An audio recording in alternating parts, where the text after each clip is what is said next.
Ja sa veľmi teším, že sa vám páči môj obsah, edukatívny obsah, ktorý mám na Instagrame, na Instaraňajkách, na TikToku, Time Influence alebo na YouTube. Je tam množstvo videí, z ktorých sa môžete už aj teraz, aj v noci, hoci kedy vám to vyhovuje, veľa toho naučiť.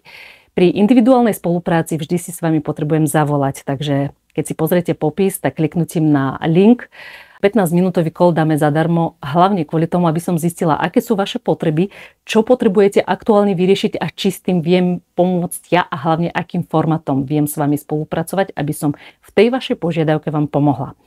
A po 15-minútovom kole vždy si dáme samozrejme buď offlineové stretnutie, alebo už ideme rovno do spolupráce, alebo si dávame online stretnutie. Takže vždy to závisí od toho, aj každú spoluprácu vytváram podľa toho, čo aktuálne potrebujete, preto vzhľadom k nej bude aj samotná dĺžka našej spolupráce. Samozrejme, one-to-one kooperácie sú cenovo náročnejšie, je to investícia do toho, že ja sa ponáram do projektu a prispievam s celým svojim know-how, od vzdelania počnúc až po moje skúsenosti viac ako 7-ročné konkrétnou správou, riadením procesov a komunikácie na sociálnych sieťach, nielen svojich, ale aj mojich klientov.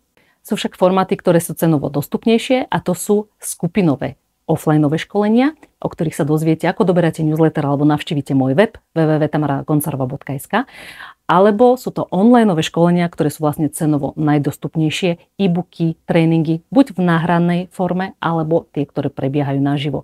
A najlepší spôsob, ako sa o všetkých tréningoch a mojich aktuálnych aktivitách, eventoch dozvediete, odoberať newsletter, takže takisto pridávam link aj na newsletter, kde sa viete zaregistrovať a pri každej novinke vám pošlem e-mail, nebudem vás spamovať, budú samé užitočné veci. Takisto píšem aj blog o rôznych správach, novinkách, veciach, ktoré sa udiali v social media svete, takže vás pozývam takisto aj navštíviť www.tamaragoncarova.sk/blog a tam si prečítať novinky, ktoré sa týkajú možno, že práve aj vás. Budem sa tešiť na prepojenie sa s vami. Moje meno je Tami, ostávajte.